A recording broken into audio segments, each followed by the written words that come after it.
Math 1332, Chapter 3, Symbolic Logic, Section 4, Logical Arguments, Video 4, Common Valid Argument Forms, the Law of Detachment.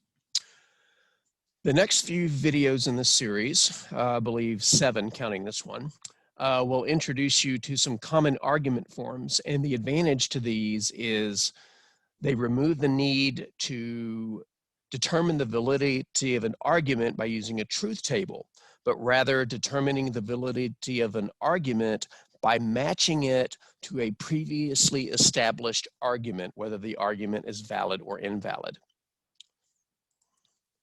In the previous video, we developed a method for determining the validity of an argument whose premises were P1, P2, P3, and so on, and whose conclusion was C. This method was to build an implication for the argument and use a truth table to determine if its implication was a tautology.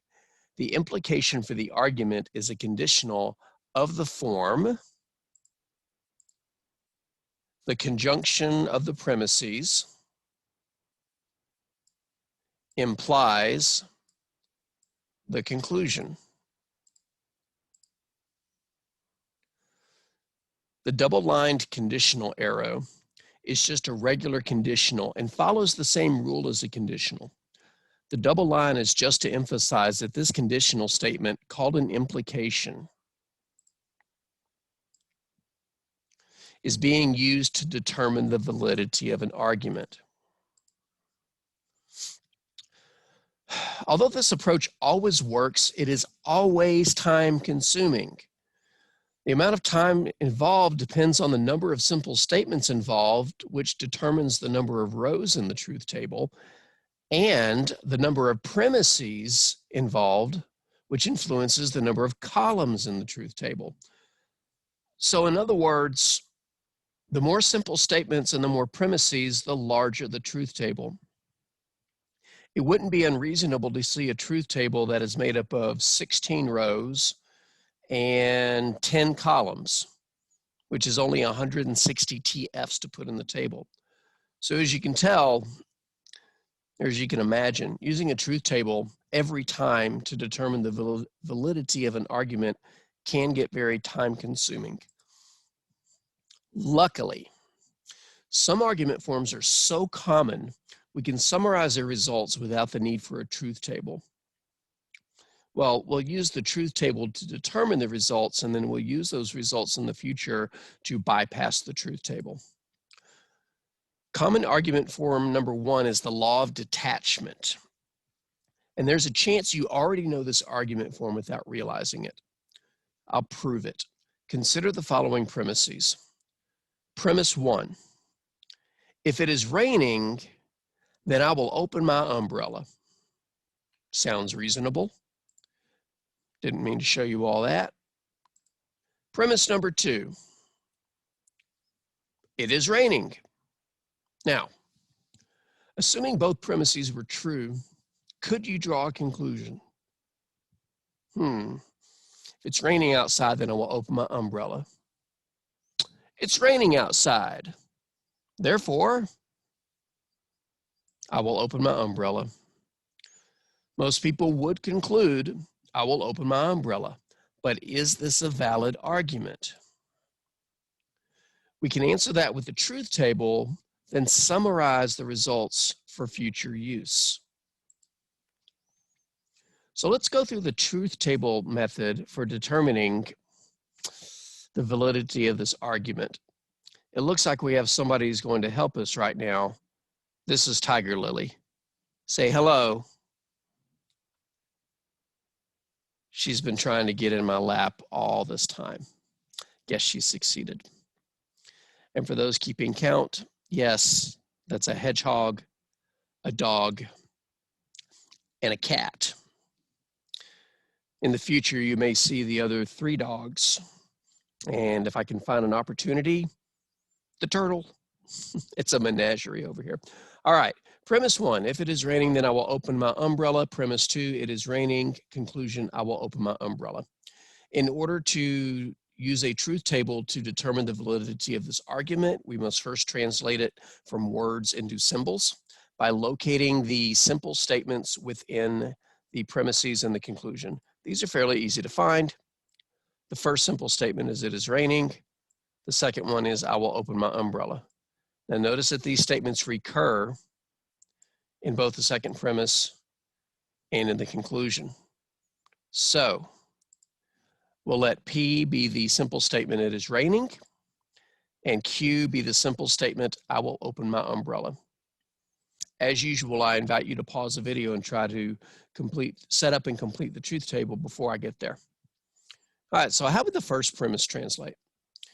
The first premise being, if it is raining, then I will open my umbrella. Well, that's just a conditional. Its antecedent is P, its consequent is Q. So it shouldn't surprise you that the first premise is just P pointing to Q. The second premise, it is raining. That is just statement P. So the second premise is just P. And the conclusion, I will open my umbrella, that's just statement Q. So symbolically, this translates to premise 1, P pointing to Q, premise 2, P, conclusion, Q. So what's the implication? Remember, the implication is the conditional statement that we set up capturing the entire argument. It is the conjunction of the premises pointing to the conclusion. So the implication is P pointed to Q and P, let's do this, P pointed to Q and P implies, since it's an implication, Q. The first column in our truth table, you'll notice I've got the truth values of the simple statements already populated. In order to determine the first column, we have to use the hierarchy of connectives. We do have parentheses, and inside those parentheses, we have another parentheses, which means we go to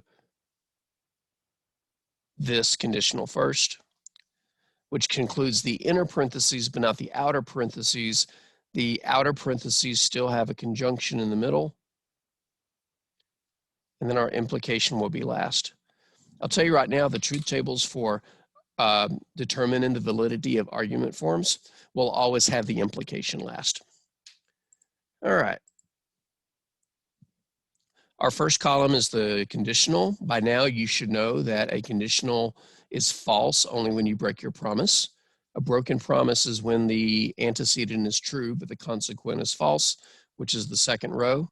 So it should not surprise you that our truth table looks like this. True, false, true, true. Let's get rid of that. Our next column is for the conjunction, which has the conditional on the left and P on the right. And this conjunction is referring to the column that we just created, so this column, and P, which is over here. The Q is kind of in the way, so I'm going to cover it up just for a second. And now we play the conjunction rule on these two columns. The conjunction rule being a conjunction is true only if all of it is true. The only row where both columns are true is the top row. So that's the only row where the conjunction is true. The remaining rows each have at least one F, which means the conjunction is false for those remaining rows. Let me clean this up. And the last column, of course, is for the implication itself, that double line conditional. And so we need to focus on what's on either side of it. The left side of the conditional is the column that we just populated. Sorry about that. My cat just thought my arm was a snack. And the right side of the implication is Q, which is over here. So again, we've got a column in between that's in the way.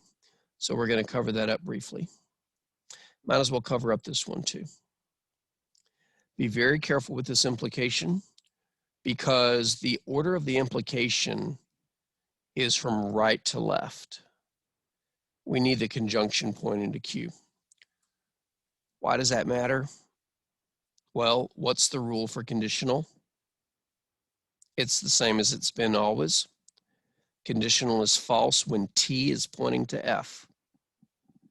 So, do we have any T's pointing to F's? No. The only T that's even there in the antecedent is right here. So this is the only place our implication could have been false, but that T points to a T, so we're okay there. That means that our implication is true, true, true, true. Let's clean this up. There we go. The last column is all true. And what does that mean? It means two things. Number one, the implication is a tautology. Number two, the argument is valid, and the conclusion is a valid one that you can draw. Well, that's what I just said. Any verbal argument that has the following symbolic form, or rather, I should say the preceding, so let's fix that. There we go.